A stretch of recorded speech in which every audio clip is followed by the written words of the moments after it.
জীবন থেকে চলে যাওয়া মানুষগুলোকে অনেক অনেক ধন্যবাদ। আল্লাহ তাআলাকে বলি তারা যেন অনেক সুখে থাকে, যে সুখের জন্য গেছে সে সুখ যেন তাদের পরিপূর্ণতা আনে। Another new video. Hello everyone, আসসালামু আলাইকুম। সবাই কেমন আছেন? আশা করি সবাই ভালো আছেন। আমি আল্লাহর রহমতে ভালো আছি। আপনাদের দোয়ায়। যারা চলে যায় তারা তো কোনো কিছুর আশা নিয়ে চলে যায়, কোনো কিছুর প্রত্যাশায়, কাউকে সুখ দেওয়ার আশায়, কাউকে সুখী করার আশায়, কিন্তু তারা তো কখনো পিছনে ফিরে তাকিয়ে দেখে না যে ফেলে আসা মানুষটা কি অগোছালো ভাবে সেখানে পড়ে থাকে। তারা যদি একটু পিছন ফিরে তাকিয়ে দেখতো যে মানুষটাকে ফেলে এসেছে সে কি পরিমাণ আঘাত পেয়ে এলোমেলো হয়ে আছে। বেঁচে থাকতে হবে, মারা যেতে পারবে না, তাই বেঁচে থাকার জন্য বেঁচে থাকাকে যুদ্ধ করে বেঁচে থাকতে হয় তাদের। আমার মনে হয় সেই ব্যক্তিরা যদি একটু পিছনে তাকিয়ে দেখে তাহলে মনে হয় না যে সামনের দিকে আগানোর চেষ্টা করবে তাকে। তো যাই হোক, মানুষ তো এরকম কখনো করে না, আর ভেবে চিন্তেও কোনো কিছু করে না। হয়তো যারা ছেড়ে যায় তারা হয়তো ভেবে চিন্তে অনেক কিছু লাইফে ডিসিশন নিয়ে হয়তো লাইফটাকে আরো সুন্দর করার উদ্দেশ্যে, সুন্দর করে সাজিয়ে করার জন্যই হয়তো বা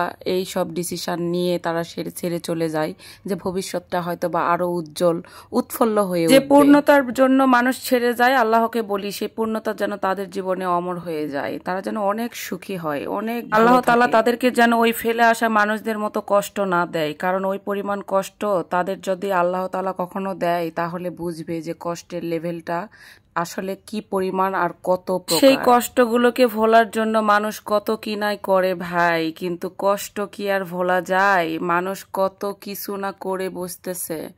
যাই হোক, ভুল ভ্রান্তি জীবনে মানুষ অনেক কিছুই করে, সেগুলোকে পিছনে ফেলে সামনে এগিয়ে যাওয়ার নামই হয়তোবা জীবন। কিন্তু এইটা মুখে বললেও জীবনে মেনে নেওয়া খুবই কঠিন, কারণ বাস্তব বড়ই আজব। জানি না জীবনে কতটুকু ভালো আছি বা কতটুকু ভালো থাকতে পারবো, তারপরেও জীবন আছে যেহেতু চলতে হবে, আর এই জীবনকে সামলে নেওয়ার জন্য কত কিছু না ট্রাই করছি। জীবনে কখনো কোনো ইচ্ছে নেই কখনো কোনো ভুল কাজ করব, ভুল পথে পা বাড়াবো, তবে কোনো দিনও যদি কোনো ভুল কাজ করে বসি তবে সেটার দায় যেন আল্লাহ তাআলা তার কোনো কিছুতেই অভিশাপ তাকে আমি দেই না, কারণ তাকে সব সময় আমি আমার দোয়াতেই রাখি, কারণ সে আমার অনেক শখের মানুষ। জীবনে বাঁচতে গেলে নাকি মানুষকে বিশ্বাস করেই বাঁচতে হয়, কিন্তু বিশ্বাস জিনিসটা যেভাবে জীবন থেকে হারিয়ে গেছে, জানি না কিভাবে মানুষকে আর বিশ্বাস করে চলবো। তবে ভবিষ্যতে কোনো কিছু করতে পারবো কিনা জানি না, তবে এতটুকুর জন্য বেঁচে আছি আমিও দেখতে চাই সে ব্যক্তি কোন সুখের আশায় আমাকে ছেড়ে। সেই সুখ না দেখা পর্যন্ত অবশ্যই দুনিয়াতে বেঁচে আছি, অবশ্যই থাকবো। সেই সুখটা আমার দেখার অনেক অনেক অনেক, যে সুখের আশায় গেছে সে পরিমাণ সুখ সে পাইছে কিনা সেটা আমি দেখতে চাই আমার জীবনে। আমি জীবনে কি করব